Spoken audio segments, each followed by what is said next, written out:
Good afternoon, everyone. My name is Lorraine Sliger, S-L-I-G-E-R. I'm with the state's All Hazard Incident Management Team as their Public Information Officer. We've been out supporting Humphreys and Hickman County these last few days. We were in the process of turning that back over to the locals. So I'm going to let your local PIO, which is Gray Collier with Humphreys County EMA, speak to you, and then we'll be here just to support them through this mission.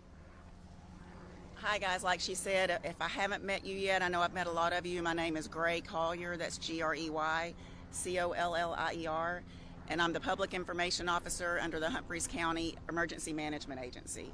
And so we've been really blessed to have support on the communications end and PIO end from the state over the last few days to really help hopefully get that information to you smoother than a one-man show can do, but we will be transitioning back down to local, and I'll still have some assistance back up. But we appreciate your cooperation, your patience that has been so appreciated over this weekend.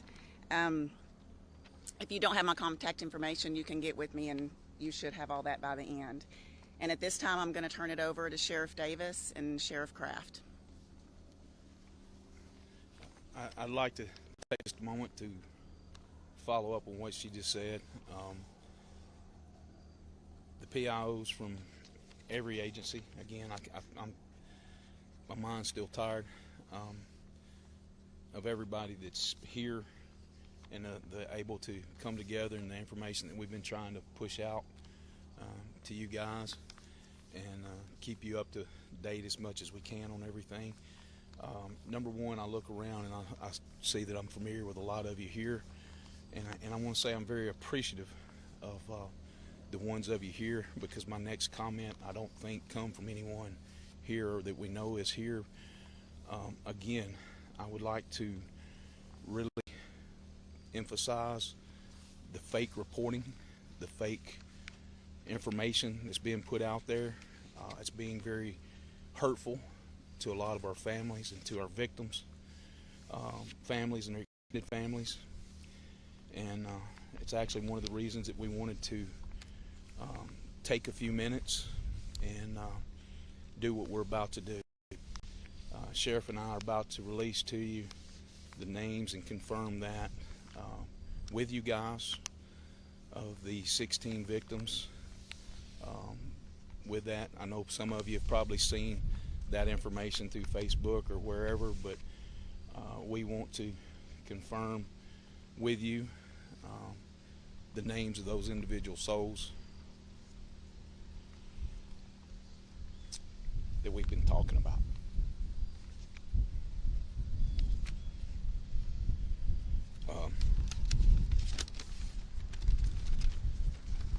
We'll be going in alphabetical order, and we'll be rotating between he and I, between Sheriff and I. So Jason Adams, Eric Anderson, Billy Baker, Adam Boatman, Christopher Clark, Mindy Clifton, James Cook,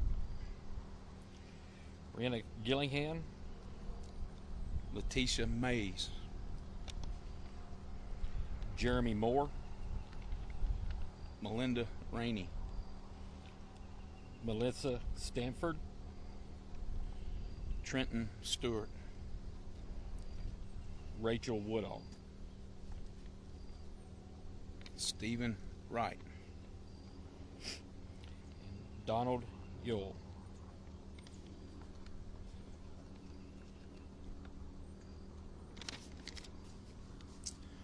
That's the name of our 16 souls that we're still trying to take care of, and their families. We still have a lot of things inside the scene that are very active. We still have a very good operational plan. We're moving forward. We're still at a snail's pace. We are still in the process of collecting samples and are in the process of trying to make confirmations so we can start talking to families individually, and it's the next few hours, next few days, we're going to really try to focus on that process even more.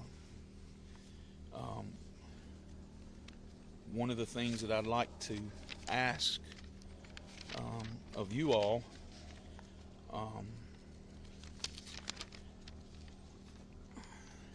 we're going to take questions about what's going on, and I'm going to respectfully ask that we not be asked questions about the victims and their families. Yes. If we may respectfully do that. Again, everybody's here that's behind us is here. They're supportive. You seen the governor here yesterday. I spoke with the White House within an hour ago. The support's here. We're going to stay on track to get the mission accomplished that's at hand. Anybody have any questions? Yes, sir. Sure.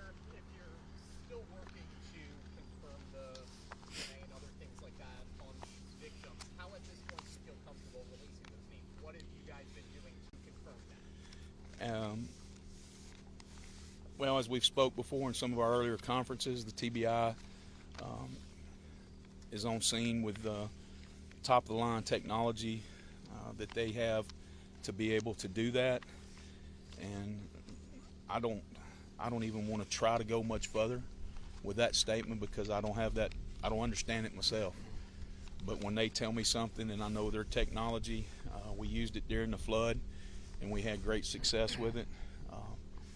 I'm just going to depend and trust on the process and their expertise in that matter. Could I ask a favor, please? If y'all ask a question, please say your name and where you're from. And just to add on to that too, and not just with the agencies, also AES as well has been very helpful in everything through this investigation. So it takes all of us working together, and that's how where we're at. You know, if I may, we talk about AES, and we talked about it yesterday. You've seen some of the visuals, and I don't believe it's anybody here, but some of the families and these extended families, and we also like to call AES part of these souls, a part of our individuals that we're looking for, part of their extended family, and we ask you that you show those same employees the respect of not putting things in their face or asking them questions. And this is a very tedious situation. It's a lot of moving parts, from the investigative to the case to families and feelings, and there's a lot of things, and I know there's a lot of questions. I know the families have a lot of questions, and we're in a snail's pace, and we will try to get you as much information as we can, as fast as we can, and continue to be as transparent as we can. Yes, go ahead, and I'll come right back to you, ma'am. You mentioned fake reporting. Can you clarify some of the instances that you're discussing? Right? Sheriff, you want to touch? It's just, like I said, misinformation, and that is being passed out. And like I said, and we don't believe it's from anybody here, but y'all know in the media, y'all understand there's a lot of people that have their own pages, their own YouTube channels, and everything. Their own agendas. And they're putting information out that is just 100% not true. I mean, we talk to families that, they're seeing this, and it's hurtful to them, and we've met with the families and explained the same thing with them as There's a lot of stuff out there that's fake and not true, and made them aware of it. No, it's not anything. I think Sheriff Davis and myself and everyone that's here is trying to give all the information that we can to the appropriate people as it comes up. But again, we can't control what a lot of other people do and the conspiracy theories that comes out, and that is unfortunately that's probably every day something new comes out, and it's hurtful to the families, and our concern is on the families right now, and we need to be taking care of them and not spreading that or drawing more attention to stuff that's just not true. Drama. Yes. Forgive me. I told her I'd take her next. Yes, ma'am.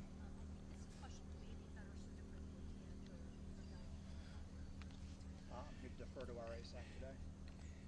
Ma'am, I ask if it's regarding the investigation. I don't want to speak for the SAC, but I ask if it's regarding the investigation that I want to probably defer that question with that permission, if that's okay. I understand that this investigation, here from you have to this could take weeks if not months. I'm wondering if you could give us a little bit more insight as to the process of this, given the nature of the destruction. What are the context clues that you're looking for, trying to come to the answer as to the cause? Like, bring us into your world. We're not experts in this. What are you looking for? So it's a two-part system to where the first part is we have to make sure that the scene is safe for everybody to work, all the first responders that are there to work. We make sure that scene is safe, render anything that needs to be neutralized as far as potential hazards, whether that's explosives or anything else. We'll make that secure, and then we start to do the recovery process of any remains that are there, so that as each part as we go to clear, it's a very big site, and as we go to clear those areas, then it's a two-part process there to do that.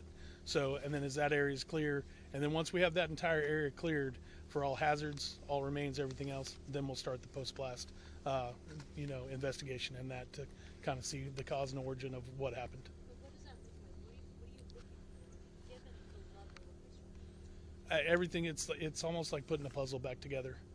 We have worked closely with AES to know to look at pictures, look at blueprints, any of the identifying things that were in the building, and then we slowly, methodically start to put some of that stuff together. So What would be a critical piece of evidence that you're looking for? there's all of it is there. You're dealing with varying sizes of things. Things don't look like they did. You've seen the overhead parts of it. Literally you're taking small pieces, trying to construct them back into big pieces. Yeah, and I hate to keep beating this. I'm so sorry. I'm just trying to I can understand address that if you'd like. what is the key, most helpful piece of evidence that you're looking for in trying to come to this cause? Because I can't imagine that that's easy. It's not easy. So the piece of evidence that you're looking for is the reconstruction of the scene to kind of put it back together as it was. You may not actually see that one actual thing. I know what you're asking, but it's difficult to do. You're taking areas and that things are spread out over miles. So Can you talk about the technology or the tools that will help you in that process? yeah, a lot of it is like human capital that is out there working. It is agents, it's EOD, it's people on the ground. They do a map gridding system. There's hundreds, if not thousands, of tags on each independent piece of evidence that you may see, and then we go back through, and it's all like a grid pattern back out to kind of where it started from and where it ended up.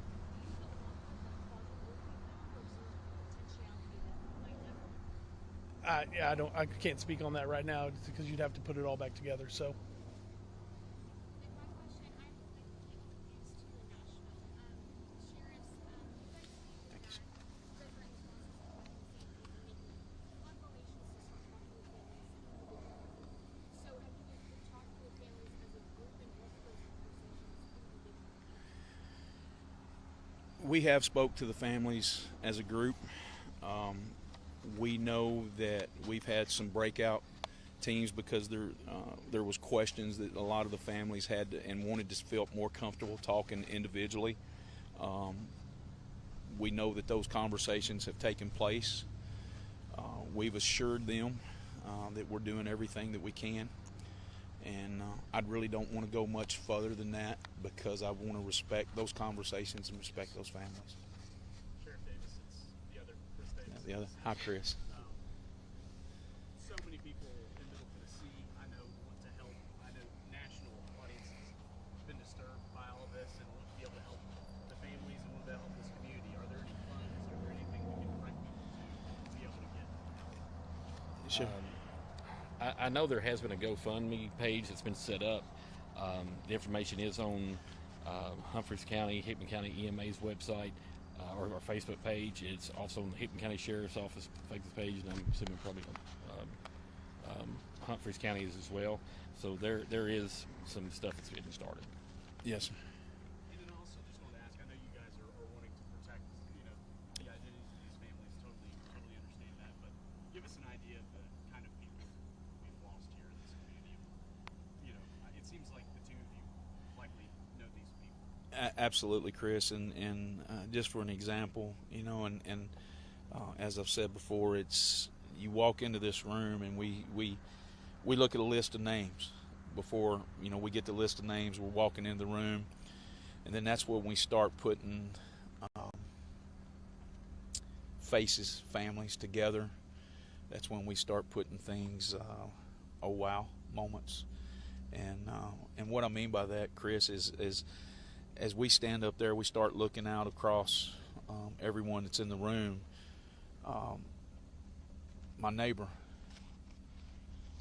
her husband is in one of these victims. One of my best friends. Okay, guys, we can take one more question. We've got time for that, and then we've got other appointments we need to be at. Growing up was in that room a teacher from our county. He's got the same situation with him, and I don't want to put words in his mouth, but it's it's sort of kind of like the flood. We may not have known that individual personally, but in some form or fashion we probably or do know their family or extended family, and it's this small county, rural America, to where everybody knows each other and everybody's going to take care of each other. So I'm going to come back to you because I told you I would. I'm sorry, ma'am. Go ahead. You mentioned cell phone records would be key. Have you guys recovered any cell phone electronic communication from anyone who last that should be? Ma'am, I'm going to say that's information that is still important to that investigation part of it. And I want to go back and I want to address a question that was said earlier. And please remember this, and I want to echo this, and I want to keep echoing this. We're treating this as if we do any other call that we go on. We have one shot. One shot. If this is an accident, we want to prove it to ourselves that this is an accident. If this is something, not saying that it is or it is not, we only have that one shot to process that evidence and to be methodical and slow and making sure that it is that accident or it is something else. And we've got to take every measure for that. And I think I want to really reiterate the fact that of what those NRT guys are doing, and in this kind of heat. I know for a lot of us in Tennessee this may not seem like a lot of heat, but when you put the equipment on, the gear on, and are inside that location, it's very physically demanding. And but to get to that answer, I think to get to the answer that you're wanting, as part of that, that's going to take time, and we're having to treat things the best way we can to get those answers and to get that closure, not only for the families, but to find out that the reason why this happened. So yes, ma'am, and I apologize to you. Okay, Sheriff, teams have been out there all weekend long. We talked about volatility at the location of the site right now. Are there any new challenges that have come up in the past couple of days? And also, if teams are going to be out there for several weeks, if not months, the weather is going to be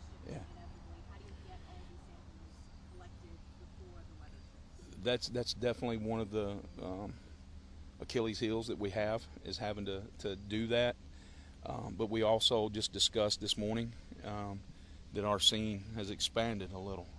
So that's another reason that's going to even take a little bit more time.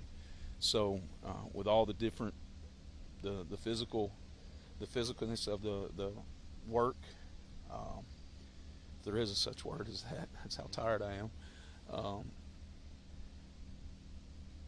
The physical nature of the work, how demanding it is, the mass, the desire to take the time and make sure that we're doing it right, that's all part of this. Does that make sense, what I'm trying to say? I hope I answered your question in that way. But folks, I really appreciate your attentiveness to being mindful of our victims. Sheriff and I've got to leave. I've got a funeral.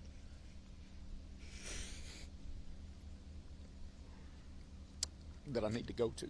So thank you. Thank you. All right, thank you again, guys, for that. We're going to be handing out the media release that you were told you're going to be get. Our next press conference is going to be Wednesday evening at 6 p.m. and that's going to be written down for you. The schedule's on there, but just to let you know. And again, thank you. Myron's handing out the press release right there.